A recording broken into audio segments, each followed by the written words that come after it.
So ఈ deep fakes అని ఏదైతే ఈ పదం వాడుతున్నారు అంటే ఏంటి డీప్ ఫేక్స్ అంటే? డీప్ ఫేక్స్ వచ్చేసి ఇప్పుడు మన వాయిస్ కానీ ఇప్పుడు నేను మాట్లాడుతున్నాను అనుకోండి, ఇప్పుడు నేను మాట్లాడుతుంటే వేరే వాళ్ళ వాయిస్ తోనో లేకపోతే నేను మాటలు if I'm telling as I did, as I know అన్నట్టు అది వచ్చేటట్టు లిప్ సింక్ చేసి పెట్టడము, లేకపోతే ఫేస్ స్వాపింగ్ చేయడము.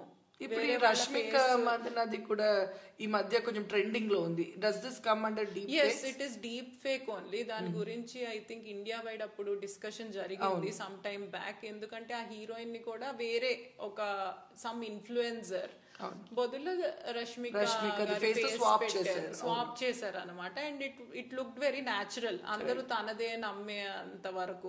తర్వాత Rashmika when she checked she only పెట్టారు message that it is extremely scary అని.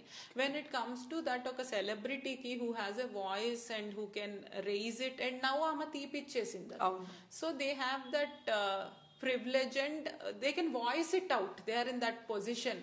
కానీ అదే నార్మల్ అమ్మాయికి అయ్యింది అనుకోండి, వీటన్నిటి గురించి తెలియని అమ్మాయికి లేకపోతే ఇంట్లో వాళ్ళు ఎలా రియాక్ట్ అవుతారు, ఇలా రకరకాలుగా ఆవేదన చెందాల్సి వస్తుంది.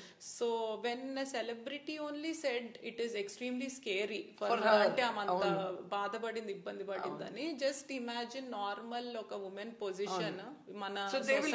ఇప్పుడు అమితాబ్ బచ్చన్ కూడా like in fact he supported her and said some legal action should be taken, ఎందుకంటే ఇట్స్ అగేన్స్ట్ అవర్ ప్రివసీ అండ్ రకరకాలుగా, అంటే మన ఒకళ్ళ ఇమేజ్ కి అగేన్స్ట్ ఉంటుంది, రెప్యుటేషన్ పాడవుతుంది బికాస్ ఆఫ్ దిస్ ఇన్ఫర్మేషన్. కాబట్టి డీప్ ఫేక్స్ అనేవి ఎక్కువైనాయి బికాస్ మనకి టెక్నాలజీ పెరగటంతో ఎవ్రీబడి థింగ్స్ ఇలా ఫేస్ స్వాపింగ్ చేసేసి పెట్టేస్తే they will get more views అనుకుంటారు. అది maybe if they do it unintentional గా కూడా, అంటే intention is definitely bad when you're doing that, అంటే ఇంత క్రైమ్ అవ్వదేమో అనుకున్నా కూడా ఇట్ ల్యాండ్స్ దేర్ ఓన్లీ, ఎందుకంటే అది చాలా తప్పు.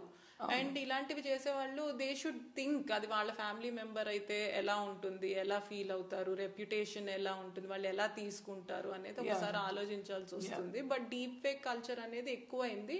అండ్ ఇప్పుడు దానికి తగ్గ ఇప్పుడు టెక్నాలజీ డిటెక్టర్స్ వచ్చినాయి, laws are also very much against it, చాలా స్ట్రింజెంట్ పనిష్మెంట్స్, ఫైన్స్ అన్ని వచ్చినాయి. But still this is one culture ఇప్పుడు ఎక్కువ అయిపోయింది. ఇప్పుడు చాలా స్టార్టింగ్ ఫేజ్ లో ఉంది అని చెప్పొచ్చు కదా. ఇప్పుడు law just they are just forming the law. Yeah according to ఇలా పెరగడంతో they are just the law has been evolving,